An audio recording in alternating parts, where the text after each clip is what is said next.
eu posso dizer para vocês que a Lei Magnitsky está pronta. Ela foi aprovada em todos os órgãos do governo americano, foi aprovada no National Security Council, no Departamento do Tesouro, no White House Counsel's Office, no Office of Legal Counsel, foi aprovada no National Security Council, no Domestic Policy Council, no Departamento de Estado. Todo o trabalho burocrático foi concluído. Hoje, o texto pronto está na mesa do Marco Rubio. Se ele menciona Foro de São Paulo, se em algum momento o Foro de São Paulo é citado, eu só preciso te lembrar que Lula estava na fundação do Foro de São Paulo em 1989, ao lado de ninguém mais, ninguém menos que Fidel Castro. Agora, imagine esse Carvajal dar com a língua dos dentes e dizer que também tinha dinheiro do narcotráfico em campanhas aqui. Ou seja, o Carvajal pode ser uma bomba relógio. Sejam bem-vindos, o meu nome é Bruno, deixe o seu like e inscreva-se no canal.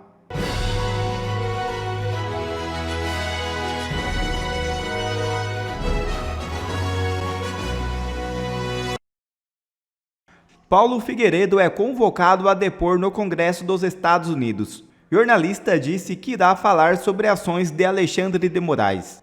O jornalista Paulo Figueiredo Filho foi convocado para prestar depoimento na Comissão de Direitos Humanos do Congresso dos Estados Unidos, em Washington, nesta terça-feira.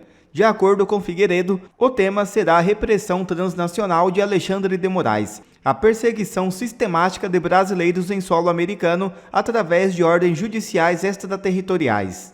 O jornalista explica durante participação no programa 4x4. Veja o vídeo. Paulo, o que você pode passar de informação para a gente sobre todas essas ações contra o Alexandre de Moraes? Algumas coisas. A Ana falou muitas coisas muito importantes. Realmente são algumas frentes que seguem contra o Alexandre. Você tem uma primeira frente que começou com essa legislação da Maria Salazar com o Darrell Issa, que era o No Censorship on Our Shores Act, que acabou se tornando uma política oficial do Poder Executivo há cerca de um mês. Então, hoje, já é política oficial do governo americano de que pessoas que participam de censura contra pessoas dos Estados Unidos ou companhias americanas não são permitidas, não são admissíveis de entrarem dentro dos Estados Unidos. O que significa isso? Significa que, por exemplo, o Alexandre de Moraes e outras autoridades não podem mais vir aos Estados Unidos, teriam seus vistos cancelados ou se tornariam inadmissíveis de obterem novos vistos ou entrarem dentro dos Estados Unidos. Isso hoje já é uma realidade. Isso não é uma promessa. Eu vi uma notícia muito injusta do Estadão essa semana, dizendo que a estada do Eduardo Bolsonaro aqui nos Estados Unidos teve muito pouco efeito. Isso é uma injustiça, uma canalice, para usar o termo correto, porque ele foi um dos grandes responsáveis por essa política do Departamento de Estado, que começou voltada para o Brasil e acabou se tornando uma política global e algo do qual a gente tem que ter muito orgulho de ter trabalhado para se tornar uma realidade. Uma segunda frente são as sanções financeiras ao Alexandre de Moraes, no primeiro momento, e no segundo momento, possivelmente, aos seus aliados e apoiadores. Isso aconteceria ou pela Lei Magnitsky ou pelo IEPA, que é o International Emergency Economic Powers Act, que é uma lei que dá ao presidente dos Estados Unidos o poder de tomar as mesmas medidas de sanção financeira contra pessoas que gerem emergências econômicas dentro dos Estados Unidos, como, por exemplo, alguém que ataque as companhias de Big Tech americana ou alguém que ataque indivíduos dos Estados Unidos vindo de fora, o que se conecta com uma terceira frente. E aí, se você me permite, eu vou dar um furo aqui no ar. Essa frente do que trata a ação do Rumble tem a ver com um assunto específico, que é a ação do Alexandre de Moraes fora da fronteira do Brasil, fora do limite de jurisdição do Xandaquistão. Então, o Alexandre de Moraes tem tomado muitas decisões que afetam empresas fora dos Estados Unidos. No caso do Rumble, ele mandou bloquear a conta do Alan dos Santos globalmente, incluindo os Estados Unidos, mandou congelar pagamentos feitos ao Alan dos Santos, inclusive nos Estados Unidos, e mandou, inclusive, que o Rumble divulgasse informações, endereço IP, informações de cadastro do Alan dos Santos aqui nos Estados Unidos. Isso foi objeto da ação, é o objeto da ação do Rumble contra o Alexandre de Moraes na justiça americana, mas também é objeto de algo que é tratado como repressão transnacional, que é algo que que é um assunto central de uma lei bipartidária que está em curso dentro dos Estados Unidos. E a notícia que eu quero dar a vocês é que o Congresso dos Estados Unidos convocou uma audiência na Comissão de Direitos Humanos para terça-feira, para tratar especificamente deste assunto de repressão transnacional. É uma primeira audiência que vai acontecer na Comissão de Direitos Humanos para tratar especificamente desse tema, incluindo o Brasil. E a notícia que eu quero dar a vocês aqui em primeira mão no 4x4 é que eu tive o privilégio de ser chamado, mais uma vez, para testemunhar dentro do Congresso dos Estados Unidos a respeito do Alexandre de Moraes. E eu já preparei aqui o meu discurso ao longo do final de semana e vou historiar um pouco de como o Alexandre de Moraes tem perseguido indivíduos dentro dos Estados Unidos, companhias dos Estados Unidos, e tem utilizado companhias americanas, no caso as Big Techs, para perseguir indivíduos no mundo inteiro. É um assunto muito sério, que tem consequências com apoio bipartidário, e eu diria que talvez seja uma das maiores vulnerabilidades do Alexandre de Moraes. Posto tudo isso, qual o objetivo do trabalho aqui nos Estados Unidos, como bem colocou a Ana? Olha, eu posso dizer para vocês que a Lei Magnitsky está pronta. Ela foi aprovada em todos os órgãos do governo americano, foi aprovado no National Security Council, no Departamento de Tesouro, no White House Counsel's Office, no Office of Legal Counsel, foi aprovada no National Security Council, no Domestic Policy Council, no Departamento de Estado. Todo o trabalho burocrático foi concluído. Hoje, o texto pronto está na mesa do Marco Rubio. Foi entregue para ele, era para ter sido entregue na quinta-feira passada, semana passada, acabou sendo entregue para ele no domingo dessa última semana, ou seja, exatamente há uma semana atrás. O que aconteceu nesse processo? Ora, é impossível tratar de qualquer outro assunto dentro da Casa Branca que não seja Irã. Então, no final das contas, o que a gente tem que torcer aqui? A gente tem que orar para que o Brasil ganhe um segundinho da atenção do Marco Rubio e do presidente Trump. Marco Rubio que já se manifestou em privado, posso dizer isso, mas também publicamente favoravelmente às sanções contra o Alexandre de Moraes. Então a gente está muito perto. Qual é o próximo passo disso? Como bem colocou a Ana, no final das contas a gente está tentando dar um leverage, como a gente diz aqui, né? Uma ficha, um ponto de negociação para que os políticos brasileiros saiam do corner. Mas no final das contas, vai ser a sociedade brasileira indo às ruas na semana que vem, a classe política fazendo força dentro do Congresso, que vai resolver o problema do Brasil. Né? Não esperem que o Donald Trump mande um B-2 Spirits bombardear a casa do Alexandre de Moraes ou o porta-aviões do Lago Paranoá. Mas, sem dúvida nenhuma, a nossa classe política, que hoje está no corner, que está acovardada, que está ameaçada, fica numa posição de negociação muito mais favorável com o Alexandre pela primeira vez no corner. E eu acho que é essa ajuda que os Estados Unidos podem dar, né? E não tenho vergonha nenhuma em contar com a ajuda de fora. A Ana, que é professora de história americana, pode contar que se não fosse a ajuda francesa, os americanos não tinham conseguido conquistar sua independência. Então, faz parte, de vez em quando a gente precisa de uma forcinha vindo de fora. Urgente. Líder de partido político de Portugal anuncia investigação contra Gilmar Mendes no país. É isso mesmo. O deputado André Ventura, líder do Chega, atualmente um dos partidos com maior representatividade em Portugal, anunciou nesta segunda-feira que irá proceder uma investigação sobre influência, patrimônio e rede de interesses do ministro Gilmar Mendes no país. André Ventura alega que recebeu milhares de denúncias e que a investigação será feita por conta própria do Chega. Em publicação no X, o parlamentar afirma, abre aspas, depois de milhares de denúncias recebidas, o Chega irá fazer uma investigação própria à influência, patrimônio e rede de interesses do ministro do STF Gilmar Mendes em Portugal. Todos sabemos que o governo Lula e seus amigos tiveram e ainda têm em Portugal um lote grande de amigos que lhes aparam os golpes, mesmo tendo em conta a ditadura em que o Brasil se está a tornar. Esse tempo no que depender do Chega vai acabar. Fecha aspas. Publicou Ventura no X. A investigação contra Gilmar Mendes deve aumentar a cobrança internacional sobre o STF. O cerco está se fechando. Enquanto isso, Hugo Carvajal deve ser julgado em breve nos Estados Unidos e pode dar com a língua nos dentes. Veja o vídeo. o Carvalho, que era braço direito de Hugo Chávez, enfim, Maduro da turminha suja da Venezuela, preso está nos Estados Unidos, foi extraditado da Espanha para lá, e muito se fala sobre o julgamento do Carvajal, ou do Carvajal, né? Falando para hoje, 23, você tem alguma informação sobre esse julgamento, João? Tenho sim, Pitoli.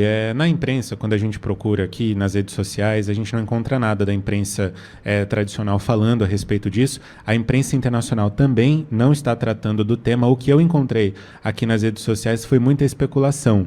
Mas eu encontrei aqui um site do Organized Crime and Corruption, que é um projeto de repórteres independentes que trabalham de maneira na esfera internacional. E existe uma reportagem que diz o seguinte, está em inglês aqui, eu vou trazer para a nossa audiência. Vamos começar aqui. A Espanha extraditou Carvajal em 2023 para os Estados Unidos. Eu lembro que nós falamos isso aqui na Auriverde, né? Ele foi acusado de conspiração de narcoterrorismo, bem como de armas e outros crimes de tráfico de drogas. Os procuradores o acusavam especificamente numa tentativa de 2006 de enviar um carregamento de 5 toneladas de cocaína da Venezuela para os Estados Unidos em um jato privado. Mas ele foi detido durante uma escala no México. Bom, a alegação, aliás, a acusação alegou que Carvajal era um dos líderes do Cartel de los Soles. Eu não sei como é a pronúncia a tradução disso para português. Isso desde pelo menos 1999, e que eles buscavam inundar os Estados Unidos com cocaína e infligir os efeitos nocivos e viciantes da droga aos usuários. Bom, o que a gente tem mais de informação, Pitoli, que eu encontrei aqui em alguns veículos, dessa vez da imprensa internacional, é que ele está sendo julgado por um tribunal em Nova York. Sim, Tribunal Federal em Nova York. E o juiz responsável por esse caso marcou a data do início do julgamento de Carvajal para 30 de junho, ou seja, a partir do dia 30 deve começar esse julgamento em um tribunal de Nova York. Muito bem, João. Então, a expectativa é criada para segunda-feira da semana que vem. Embora alguns perfis da internet dizendo que poderia começar hoje. Walter, por que a gente precisa olhar para essa história do Carvajal? Como diria o João, sua pronúncia impecável. Eu já vou no Carvajal mesmo e vamos embora. Agradecendo ao João pela orientação, é claro. Walter, nós temos nesse cidadão provavelmente o grande mentor, o articulador ou o pivô da distribuição do recurso do narcotráfico na Venezuela e que, veja, provavelmente, temos que eles gostam de usar, né, supostamente, deve ter alimentado campanhas eleitorais na América Central, Caribe e América do Sul. E isso poderia impactar diretamente a vida daqueles que compõem organizações como o Foro de São Paulo, FARC, dentre outros. Por quê, Walter? Porque esse dinheiro escorreu para pintar aquela América do Sul, em especial, de vermelho. E a gente sabe disso. E Carvajal vira, né, uma grande caixa preta desse assunto, porque ele sabe quem e quanto recebeu para campanhas eleitorais. Ou seja, dinheiro do narcotráfico alimentando campanhas eleitorais na América do Sul. Será que passou por aqui? Será que receberam dinheiro? Se ele menciona Foro de São Paulo, se em algum momento o Foro de São Paulo é citado, eu só preciso te lembrar que Lula estava na fundação do Foro de São Paulo em 1989, ao lado de ninguém mais, ninguém menos que Fidel Castro. Ou seja, o Carvajal pode ser uma bomba relógio e pode atrapalhar alguns planos dessa turminha da esquerda que também vive do dinheiro do narcotráfico para sustentar suas campanhas eleitorais, Walter. Eu queria sugerir à nossa audiência fantástica, maravilhosa aqui, um vídeo no YouTube. Pesquisem ali o professor Olavo de Carvalho e Herbert, com H, Herbert Marcuse, M-A-R-C-U-S-E, Herbert Marcuse. O Herbert Marcuse é um dos filósofos da escola de Frankfurt, E nesse vídeo do professor Olavo, anotem aí, né, Olavo de Carvalho, Herbert Marcuse, vão lá no YouTube, procurem essa aula. O professor Olavo explica como que o Herbert Marcuse sustentava, lá na década de 30 do século passado, que a questão da droga poderia ser um instrumento da revolução socialista. Né? Como que se poderia corroer os pilares da sociedade opressora, né? Essa sociedade machista, capitalista, burguesa, como que a partir do tráfico de drogas e dos artistas se poderia fazer não mais a revolução do proletariado, como Marx havia proposto, mas um novo tipo de revolução. Então, isso tem receita, Pittoli. Tem receita. Quem é que colocou o Gustavo Petro na presidência da Colômbia? Como é que as Farc se financiaram? Quem recentemente promoveu esse atentado que um candidato à presidência lá... Vocês vejam o seguinte, só sofre atentado o candidato à presidência que seja de direita, ou não alinhado com isso. Então, essa máquina, ela funciona de duas formas. Por um lado, para financiar uma facção política, um lado político, e, por outro lado, para financiar o extermínio dos adversários desse lado político. É muito grave tudo isso. E esse cara é um elemento lá de dentro para mostrar, né, como é que esse negócio está funcionando. É isso. Walter, imagina o estrago que faria se num julgamento como esse a gente passasse a entender o financiamento dessas campanhas. Eu vou me lembrar, não sei se o Edson vai encontrar esse mago chamado Edson Simões, não sei se vai encontrar. Mas na campanha de 2022, criaram um site,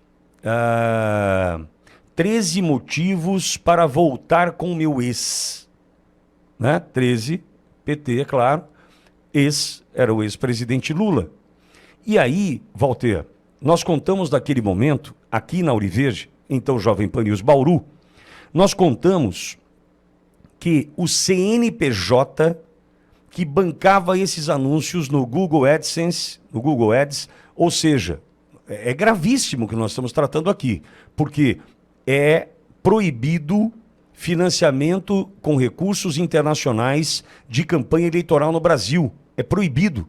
Não pode ter recurso internacional bancando campanha eleitoral no Brasil. E naquele momento, no auge da campanha para a presidência da República em 2022, a Auriverde teve acesso à Jovem Pan News Bauru naquele momento. Obrigado, Edson. Está na tela, Edson. Como é que é? O Edson fala para mim. 13... razões para voltar com o seu ex no dia 30 de outubro. Votar? Ah, ok, ó. 13 razões para você o L é bem pequeno, bem pequenininho, votar com o seu ex. E aí esse banner aparecia em vários sites. Aí, com um anúncio patrocinado. Quando você clicava em cima do banner, você era dirigido para um site que tratava de Lula. Tratava dos feitos do governo Lula, enfim. O que acontece, Walter? Quem patrocinava esse banner era uma organização de países, o nome em espanhol, Centro-Américo e Caribe. Era o CNPJ, todos os dados, né? Todos os dados correspondiam a uma empresa, uma organização, digamos assim, de fora do país.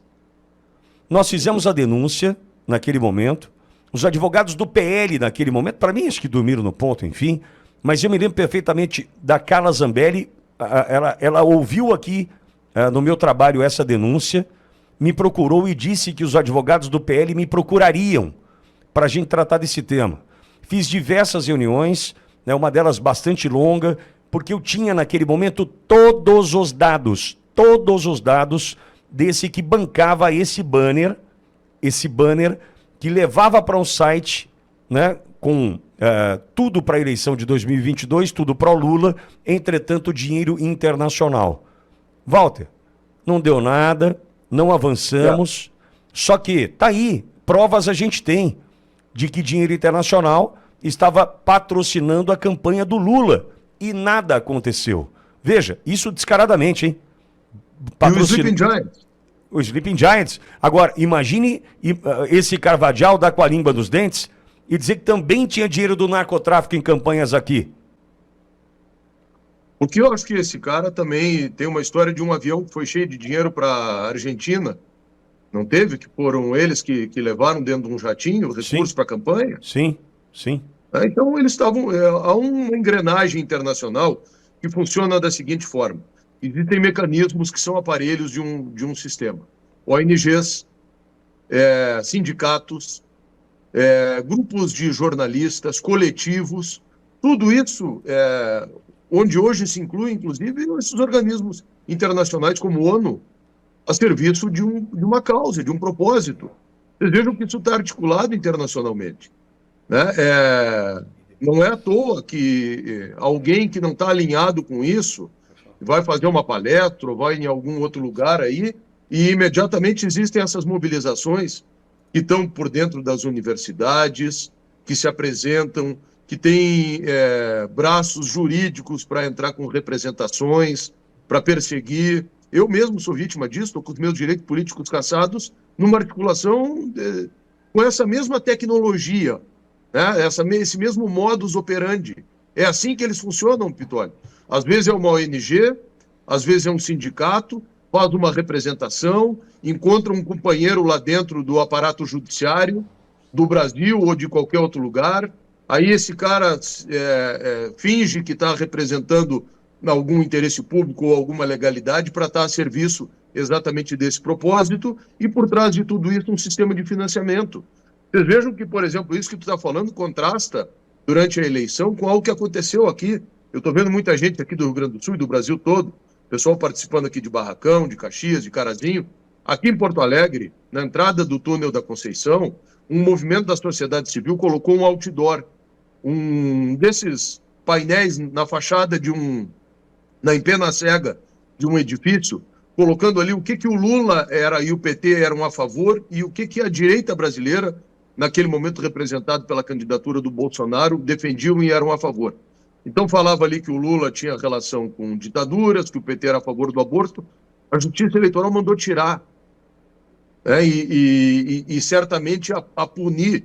Então nós temos visto isso, uma assimetria e a utilização dos instrumentos do Estado para perseguição política. É isso que gera insatisfação, é isso que gera tensão social, é isso que tem feito com que a justiça, que deveria ser equidistante e imparcial, tenha se transformado, infelizmente, a partir do momento que foi tomada, num aparelho gerador de instabilidade e tensão, e que não poderia ser. E a única forma da gente voltar a ter paz no nosso país, para além da anistia, que é absolutamente necessária, é que a justiça seja desaparelhada.